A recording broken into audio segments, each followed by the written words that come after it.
So I'm a big fan of Guardians of Gahul, the best-selling book series about talking owls that fight evil talking owls in order to save the many kingdoms of talking owls from repeated threats of owl world domination. I'm also a big fan of Legend of the Guardians, the Owls of Gahul, the movie adaptation directed by Zack Snyder and released in 2010.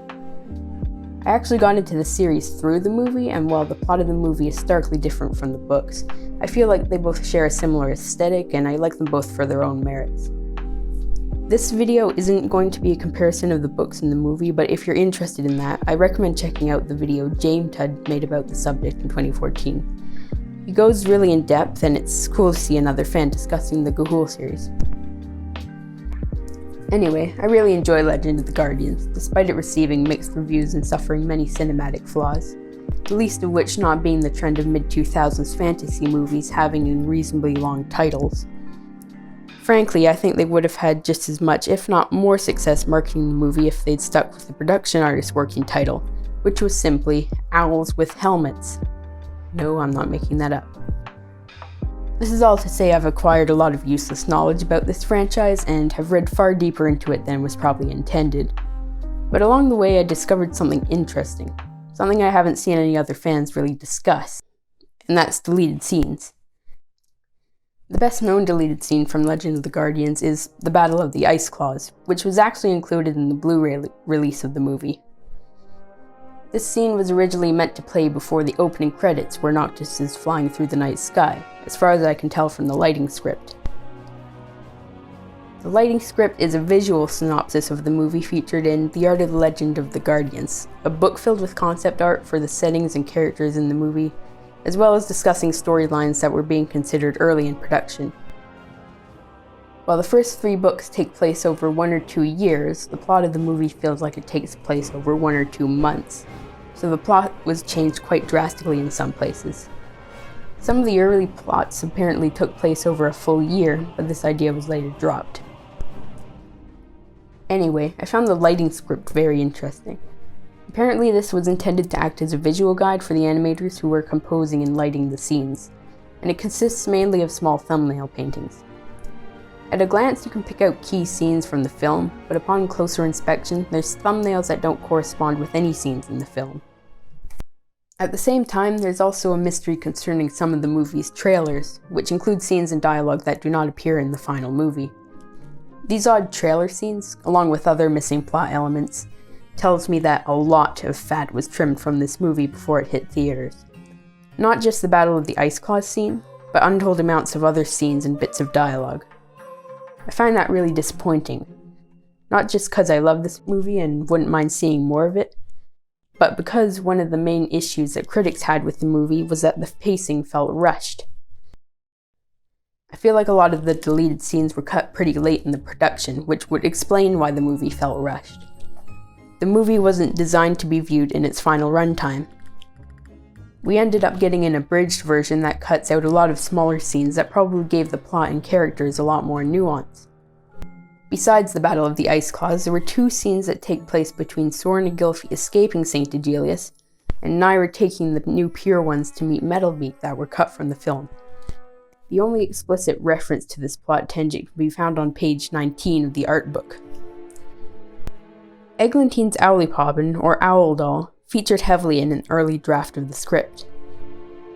We were to see her playing with it in the family life sequence, and then it appeared again during a scene where Soren discovers that his family hollow has been destroyed. Presuming his family dead, all that remained of his sister's memory was the burnt Owlipobbin.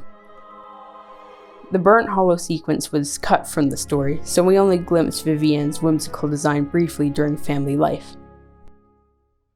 This brief description of the burnt hollow sequence, paired with the lighting script storyboard, trailer scenes, and context clues in the final movie, point towards a more elaborate sequence taking place around Clud's kidnapping of Eglantine.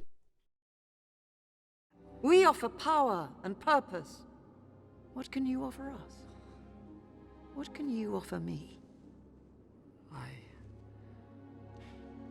I have a sister. Go on.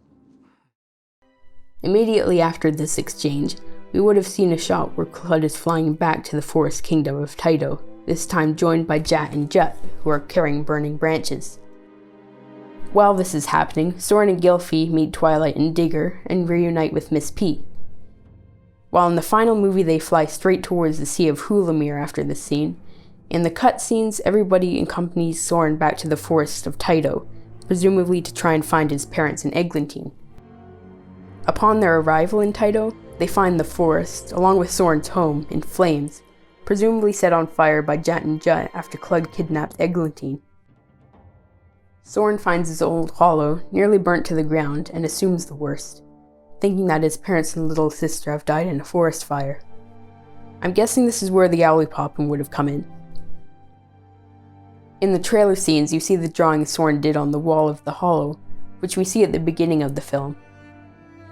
There are quite a few thumbnails drawn for the burnt hollow scene, so I'm sure there was more dialogue here, but as far as I know, none of it has surfaced, beyond the short clip found in the trailers. We're each other's family now. We'll find them together. Based on the light script, the next scenes are Clud meeting Metalbeak and the band falling asleep in a eucalyptus tree. This is my best guess of how these scenes would play out based on what I could find. What gets me about these scenes though is how they were probably fully animated. Unlike the Battle of the Ice Claws scene, they weren't featured anywhere, meaning loads of the work by the animators had just never seen the light of day. Of course, animated movies go through plenty of revisions before they hit theaters, but I can't help feel like it's not common practice to toss out large scenes after all of the time and money has gone into animating them. As I'm recording this video, the hashtag Snyder Cut is currently the movie event everybody is talking about, or at least it was when I wrote this script. Of course, that's referring to Zack Snyder's 4-hour original imagining of Justice League, but honestly, I feel like we also deserve Snyder's cut of Legend of the Guardians, which I would love to see. I mean, I'm not getting my hopes up considering this is Legend of the Guardians the Owls of Ga'Hoole we're talking about, not Justice League, but hey, I can hope. I suppose this could all be interpreted as Zack Snyder having a real problem with curbing his cinematic excess, but I don't know enough about his work to make that judgment. So anyway, what other scenes were cut? There are a few other thumbnails in the light script that do not correspond with any scenes in the movie. The first one appearing after the Burnt Hollow sequence is a scene involving Alomir and Naira. After Alomir tricks two Guardians into falling into the Fleck trap, it appears the scene would have continued, and would feature Naira, flanked by Jat and Jut, discussing something with Alomir. Immediately after this scene, there's one thumbnail focusing on Digger and Gylfi, although I'm not sure what this scene would have entailed. There's two thumbnails following the scene where Easelrib meets Soren in the library, where it appears the band are looking out at the monsoon they're about to fly into. I noticed the framing of those thumbnails looks similar to the framing of the final shot in the movie, so it may have taken place in the same location. There's some missing frames in between when Eglantine revives and the band head off into battle. In these thumbnails it appears Ochilissa is addressing the band in some way, since two of them focus on her. There's also a thumbnail that shows the band landing in the beaks en route to the battleground, which they do not do in the movie. As far as I can tell, there is no evidence that any of these particular deleted scenes were animated, but I feel like there's a good chance they were, at least to some degree. Anyway, that's all I wanted to talk about in this video. Originally I posted about these removed scenes in the Guardians of Ga'Hoole wiki, but I thought the material would make for an interesting YouTube video as well, so this is kind of an adaptation of what I already posted there. I hope to maybe make some videos about my other interests, but who knows, I might make some more Ga'Hoole videos. I've noticed there's a severe lack of Ga'Hoole content on YouTube. So far I haven't seen any other interpretations of these deleted scenes, so feel free to leave your theories in the comments. We need to find the Guardians. They're the only ones who can save us. We're each other's family now. We'll find them together.